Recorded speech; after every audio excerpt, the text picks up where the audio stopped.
அனைத்து ஊடக நண்பர்களுக்கும் பத்திரிகை நண்பர்களுக்கும் வணக்கம். இன்றைய தினம் அனைத்து இந்திய அண்ணா திராவிட முன்னேற்ற கழக கட்சியினுடைய தலைமை அலுவலகத்தில் அனைத்து இந்திய அண்ணா திராவிட முன்னேற்ற கழக தலைமையில் அமைக்கப்பட்ட தேசிய ஜனநாயக கூட்டணியில் அங்கம் வைக்கின்ற கட்சியுடைய தலைவர்கள் வருகிறது.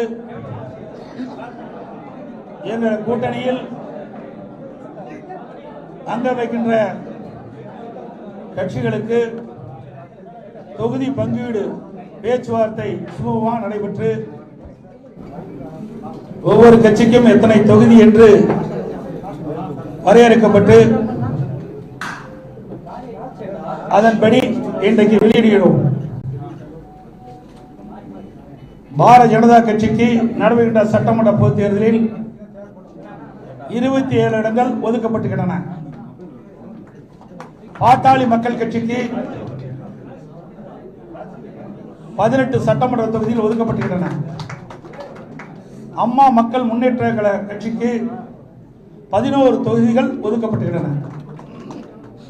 இன்னும் பல கட்சிகளோடு எங்கள் கூட்டணியில் வங்கியிருக்கின்ற பல கட்சிகளோடு பேச்சுவார்த்தை நடந்து கொண்டிருக்கிறது. இன்று இரவுக்குள் சுமூகமாக பேச்சுவார்த்தை முடிவு பெற்று அந்த கட்சிகளுக்கு எத்தனை தொகுதி என்று அறிவிக்கப்படும் என்பதை மகிழ்ச்சியுடன் இந்த நேரத்தில் தெரிவித்துக் கொள்கின்றேன்.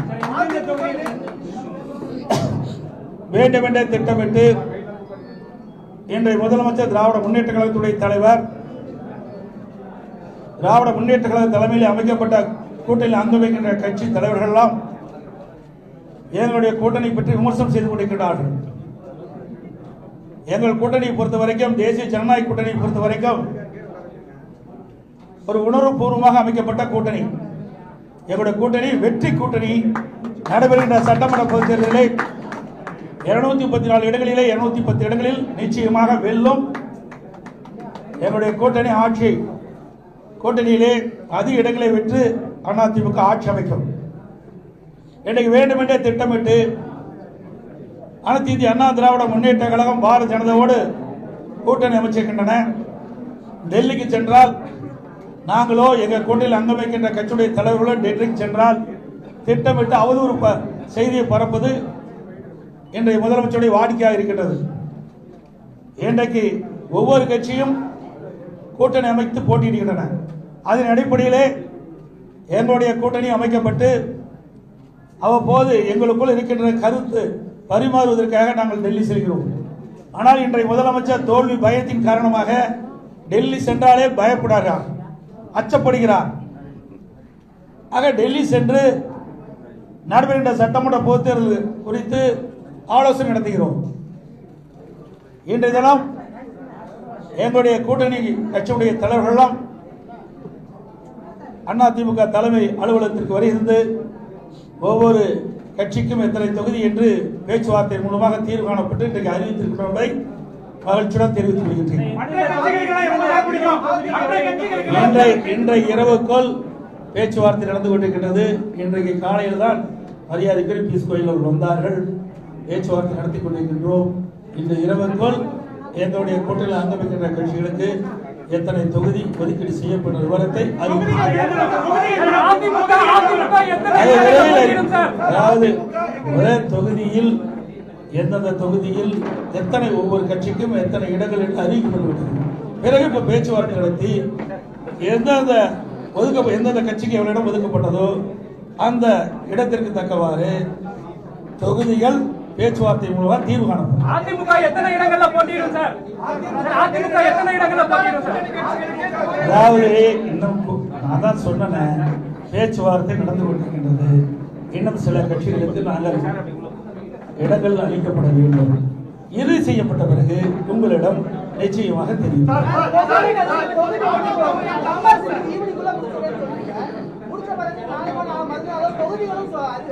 அறிவிப்போம்.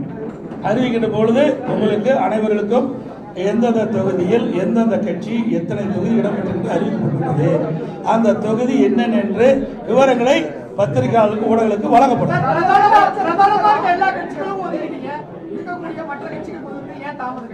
ஏங்க இன்னைக்கு காலையில தான் வந்தேன். 20 நாள் நடக்குது, அந்த கட்சி கேட்க மாட்டேங்கிறீங்க.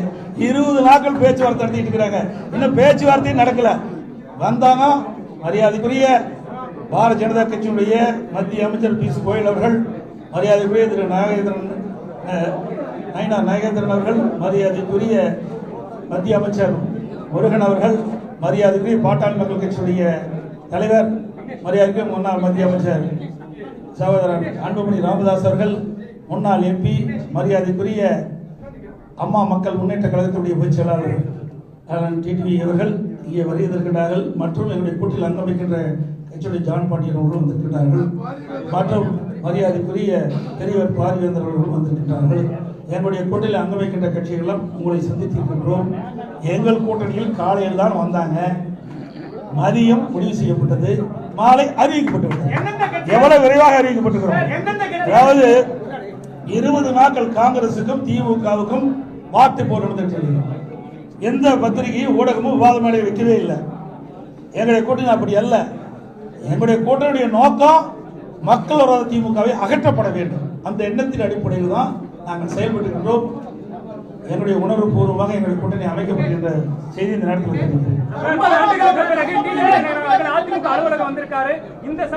உங்களுக்கு என்ன கஷ்டமா இருக்குது? அவர் வந்தது அதே விட மாட்டேங்கிறீங்க. எப்படியாவது ஒரு பிரச்சனையை எழுப்பலான்னு பாக்குறீங்க. எந்த பிரச்சனையும் கூட்டணியில் இருக்கிற தலைவர்கள் இடம் கொடுக்க மாட்டாங்க. கேக்குறீங்களா? காங்கிரஸ் கட்சி எமர்ஜென்சி கொண்டாந்து விசா கொண்டாந்தது, அவங்கள இந்த கேள்வி கேட்க மாட்டேங்கிறீங்களே. மிசா கொண்டாந்தாங்க, எமர்ஜென்சி கொண்டாந்தாங்க, நாங்களே ஜெயிலில் அடைக்கப்பட்டோம் என்று சொல்லிக்கிட்ட கட்சியோடு கூட்டணி வச்சிருக்காங்கல்ல. இழுபறிக்கு இடையில தானே கூட்டணி நடந்துட்டு இருக்கு திமுகவில். கம்யூனிஸ்டுக்கு, இடது கம்யூனிஸ்டுக்கு இன்னும் கூட்டணி பேச்சுவார்த்தை முடியல, இறுதியாகல. அதே மாதிரி விடுதலை சிறுத்தை கட்சிக்கு இன்னும் கூட்டணி இறுதி செய்யல. பாவம், என்ன செய்யறது? போனதற்கு 6 சீட்டு வாங்கினாங்க, 5 சீட்டுக்கு அலையோடு அலைஞ்சிட்டு இருக்கிறாங்க.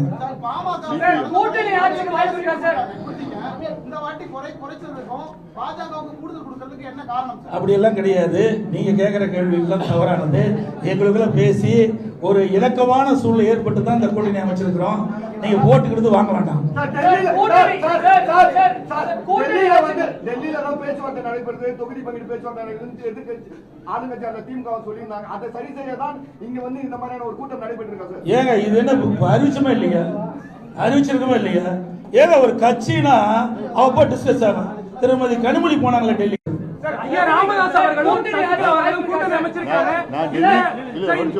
நான் டெல்லிக்கு போனது ராஜ்யசபால போய் கையெழுத்து போட போனேன். அத ஒரு விவாதமா எடுத்துக்கிட்டீங்க. பார்க்கல நாங்க இத போய் அங்க டெல்லியில நம்ம பேச்சுவார்த்தை நடத்துறாங்கன்னா எப்படி எல்லாமே அனைத்து இந்திய அண்ணா திராவிட முன்னேற்ற கழகம் ஆட்சி அமைக்கும். உங்களுக்கு எந்த சந்தேகம் தேவையில்லை. திருப்பி 100 தடவை கேட்டாலும் இதுதான். அதாவது வேண்டுமென்றே திட்டமிட்டு ஊடக நபர்களும் பத்திரிகை நபர்களும் எங்களை ஏதாவது ஒரு சிரமத்துக்கு ஆளாக்கணும்னு நினைக்கிறீங்க. எங்களுடைய கூட்டணி பொறுத்தது தெளிவா இருக்குது. நன்றி, வணக்கம்.